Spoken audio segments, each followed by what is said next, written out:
Tonight, one of the top foreign policy officials in the country removed after a giant security breach. Mike Waltz out as national security advisor. It comes after he and other top administration officials were on an encrypted chat discussing war plans while a reporter was in the group. Who's replacing him and why he will likely still have a job. With summer travel season nearing, the stark warning from the head of the DOT of cracks in the system. Just ask the flyers going to a major travel hub delayed 5 hours. The businesses big and small sweating out the trade war. McDonald's with its biggest drops in U.S. sales since COVID, and why some businesses are opting to expand. Out in the streets, the May Day protests over deep government cuts. We go to coal country, where a program checking miners' health has been gutted. The death toll rising from a nonstop barrage of spring storms. The threat of severe thunderstorms again for 41 million. The suspect just caught after a hit and run left children injured in a popular South Carolina beach town. John Elway speaks out after a deadly accident that left his longtime agent and friend dead.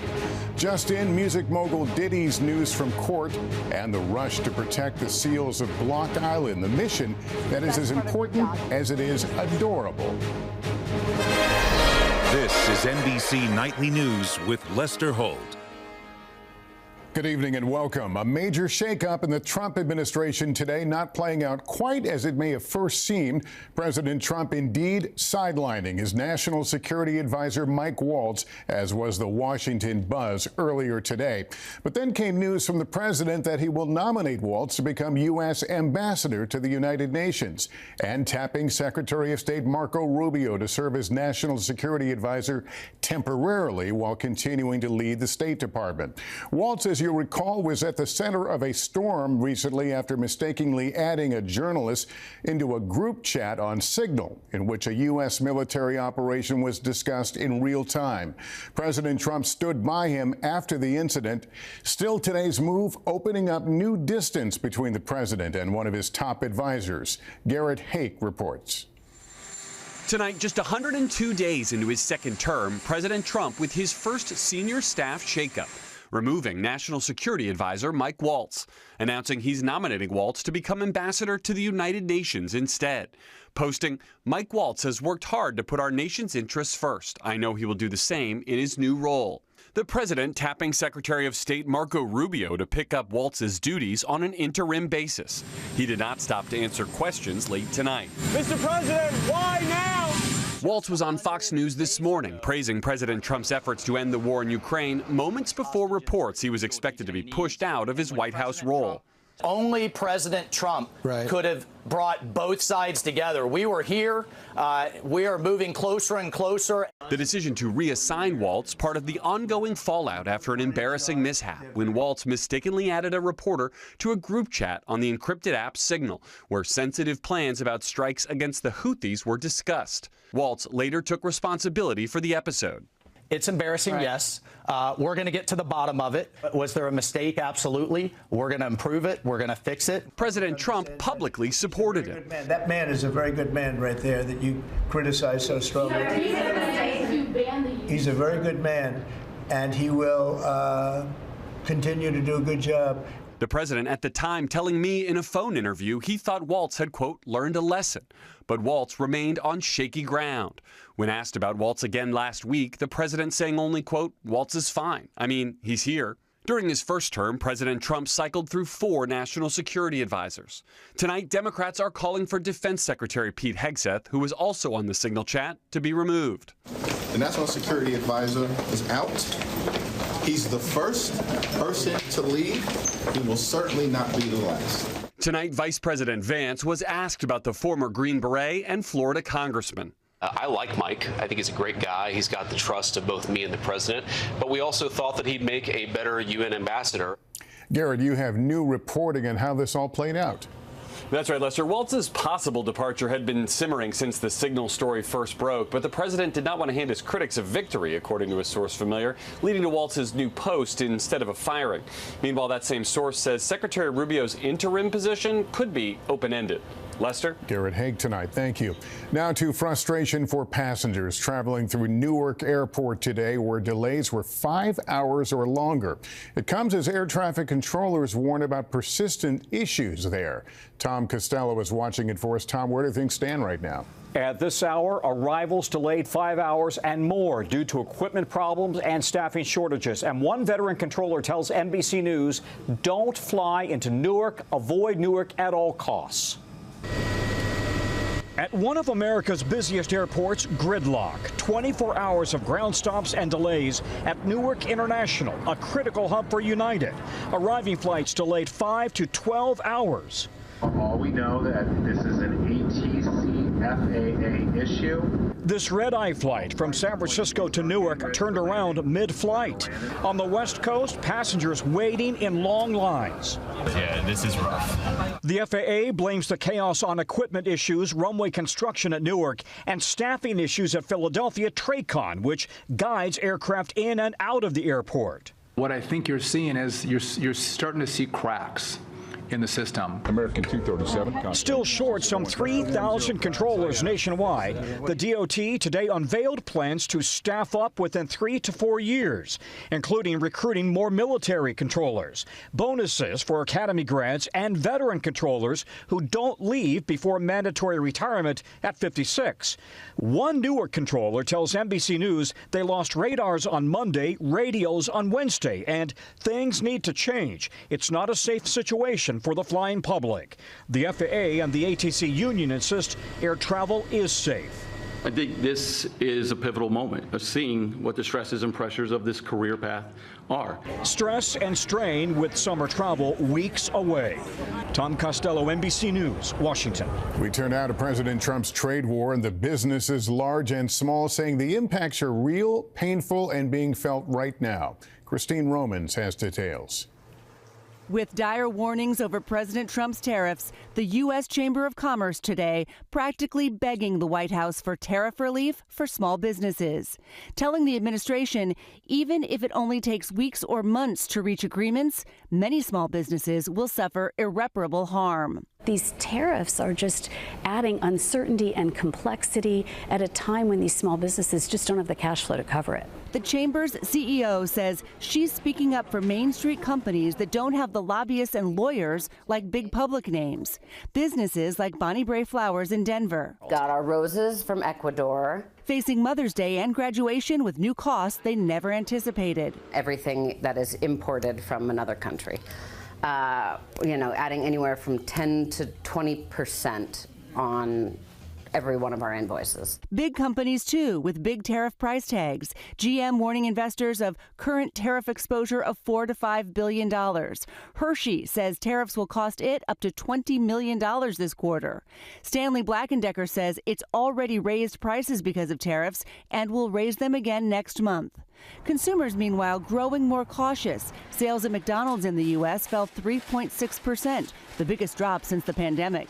Airlines also seeing passengers pull back. Southwest CEO Bob Jordan. The demand is way down. Now, a lot of that is, I think, the consumer reaction to the tariffs. The administration's message tonight, stay calm. We didn't get here overnight. We're not going to fix this overnight, but I do think uncertainty will go away.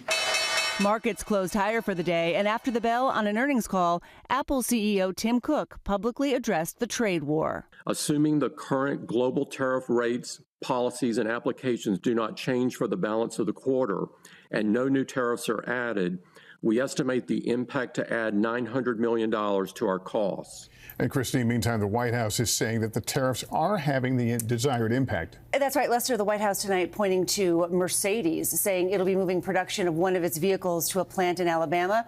Also today, Kimberly-Clark, the company that makes tissues and toilet paper and other consumer goods, it announced a plan to invest more than $2 billion to expand its manufacturing in Ohio. That should result in about 900 jobs. All right, Christine Romans, thank you.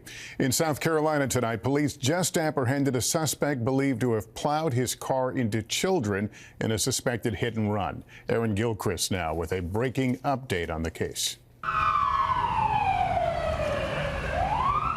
Tonight, police announcing they've captured a hit-and-run suspect, Justin Colin Adams, now in police custody after a manhunt that lasted for several hours. Officers searching this South Carolina beach town house by house. Yeah, the suspect has been arrested. He is in custody. The area is now safe. He was found on a boat, and he will be going with detectives to talk to them. They say Adams struck 3 people, including 2 children, with a car outside the Sunrise Presbyterian Church preschool on Sullivan's Island. 1 child treated at the scene, the other victims rushed to the hospital. Police say the suspect took off on foot. The manhunt unfolding just before 1 in the afternoon. Police dropping a dragnet on the town, putting helicopters and drones in the air, teams of officers knocking on doors. The effort drawing crowds of onlookers and bringing traffic on the island to a crawl. In addition to doing the searches of the homes, we're also searching every vehicle that is leaving the island, looking for the suspect. Investigators still trying to determine whether the crash was an accident or deliberate. The second child struck in this hit and run has been released from the hospital, and police say the adult victim is stable and should be fine. Lester? Aaron, thank you. Turning now to another tragic incident, this one involving a Hall of Fame quarterback, John Elway, that left his close friend and former agent dead. Here's Liz Kreutz. Tonight, legendary quarterback John Elway mourning the death of his longtime friend and agent, Jeff Sperbeck, who died after falling off a golf cart at a private residential community near Palm Springs. Officials have not said who was driving or what may have caused the accident, but a source familiar with the details of the incident confirming to NBC's Denver affiliate KUSA that Elway was the driver. According to authorities, the accident happened around 6:50 Saturday evening at the Madison Club, a luxury golf community. After falling off the golf cart, 62-year-old Sperbeck was transported to a local trauma center in critical condition where he died 3 days later. In a new statement, Elway says he is absolutely devastated and heartbroken by the passing of my close friend, business partner, and agent. He did not comment on his reported involvement. Elway, who won 2 Super Bowls with the Broncos, worked with Sperbeck for decades. I'm Jeff Sperbeck. I'm one of the founding partners of Seven Cellars. The two even becoming business partners, opening up a winery together. This was John Friend's very close friend, if not best friend. It is devastating to him. Sperbeck's family saying in a statement they are grieving this unimaginable loss as a family alongside our dearest friends, the Elways, and the many other clients Jeff called friends. And the incident happened not far from the Stagecoach Country Music Festival. Authorities say they have launched a thorough investigation and will take appropriate action based on the outcome. Lester. Okay, Liz, thank you. On this May Day, a traditional day of labor demonstrations, thousands turned out nationwide for protests targeting President Trump and his sweeping cuts to the federal workforce. In West Virginia, Jacob Soberoth reports that coal miners could pay the price for those cuts as critical research into black lung hangs in the balance. For decades, Scott Laney's team made health screenings as convenient as possible for coal miners in Appalachia who have limited access to health care facilities. We provide x-rays, pulmonary function tests, blood pressure screenings, occupational histories to try to get a sense of what the health of the mining workforce is. All through NIOSH, the National Institute for Occupational Safety and Health, which focuses on work-related illnesses like black lung in coal miners, a disease that can cause difficulty breathing, a persistent cough, and lead to death. Is black lung today worse than ever? It's certainly worse than it's been in the last 30 or 40 years. In central Appalachia and among long-tenured coal miners, 1 in 5 miners who are working today, right now, have black lung. Laney and his team were trying to reverse that trend. But a month ago, he and more than 800 other NIOSH employees were terminated as part of the Trump administration's DOGE cuts. And despite the administration signaling this week their jobs would be reinstated, a memo obtained by NBC News says that reinstatement will only be a temporary arrangement, even as the Trump administration looks to expand coal mining. My concern is these new people who are going to be going into the mines now have less protection than their grandfathers and their great-grandfathers as a result of this. These current and retired Appalachia-based coal miners all relied on the program. As someone who's still working underground, are you worried about what that means for your health? Absolutely. Without having the protection or the sampling and some of the stuff that NIOSH does, we're not going to be nearly as protected as once we are now. They just started closing things up and not even looking what they're doing. This needs to be reinstated as quick as possible. Otherwise, the mines might survive, but not the miners. Right. critical government health protections for coal miners, now anything but certain. Jacob Soboroff, NBC News, Morgantown, West Virginia. We'll be right back in 60 seconds, a day after another wave of dramatic rescues from flash floods. 41 million in the severe weather threat zone for tonight. Once again, we're watching the skies after a series of violent storms has left 6 people dead. We have seen desperate water rescues play out across Texas and Oklahoma. Meteorologist Tevin Wooten is here. Tevin, it's going to be a long, stormy night for a lot of folks. Absolutely, Lester. And we're watching 2 distinct zones, one across Ohio, the other getting going not just during sunset, but after sunset tonight and into Friday morning across central and southern portions of Texas. And it's gusty winds, 60, 70+ miles an hour, and the potential of isolated tornadoes. Outside of that, one distinct zone between Oklahoma City and across Austin, Texas, we will likely see golf ball, if not lime-sized hailstones tonight. And unfortunately, the same way a lot of folks started the work week on Monday and Tuesday with severe weather, we're going to end the work week as well, Lester, with severe thunderstorms into Friday. All right, Lester. Tevin, good to have you here. Thanks so much. We're back in a moment with news from the criminal trial of Diddy, the new headline just out of court, plus a glimpse you rarely get of a great white in shallow water. What it was doing there, next. Only days before his sex crimes trial is set to begin, Sean Diddy Combs rejected a plea deal from prosecutors. Details weren't disclosed, but one prosecutor said the offer came with potentially less jail time than a guilty verdict would from a jury. Combs has pleaded not guilty. Jury selection is set to begin Monday. A pair of women astronauts made history today. Anne McClain and Nicole Ayers left the International Space Station, taking the 5th all-female spacewalk ever, while prepping the station for new solar panels. McClain was supposed to take part in the first all-female spacewalk 6 years ago, but there weren't enough spacesuits in her size.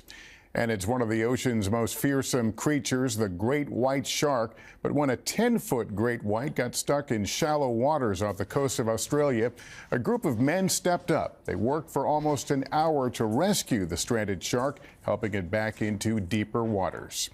When we come back, the spectacular seals of Block Island, inside the mission to help save so many, next. And finally, there's good news tonight about a team fighting to save seals on our shoreline. Our Emily Aketa joins them on their mission to protect the species. Nice pink gums, so that's great. The Mystic Aquarium Animal Rescue Team has never been busier. So far this season, we've had about 20 entangled seals at this location alone. So we follow program manager Sarah Callan to Block Island in New England for a closer look at the staggering surge in gray seals entangled in a mess of fishing gear and trash. Now Callan's team racing to remove it. First containing this entangled seal pup so they can cut him free from the netting. An eventual death sentence.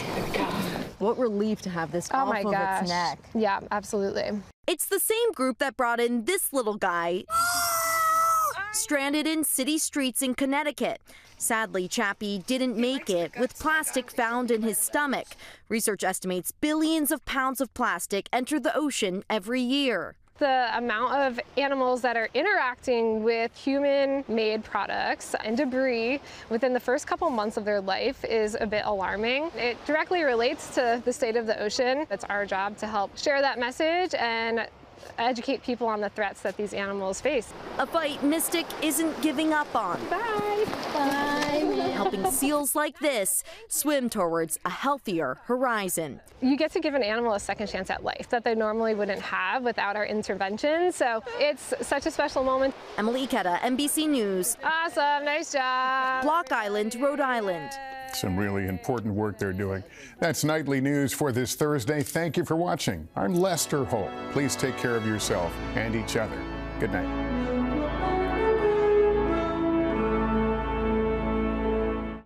Thanks for watching. Stay updated about breaking news and top stories on the NBC News app or follow us on social media.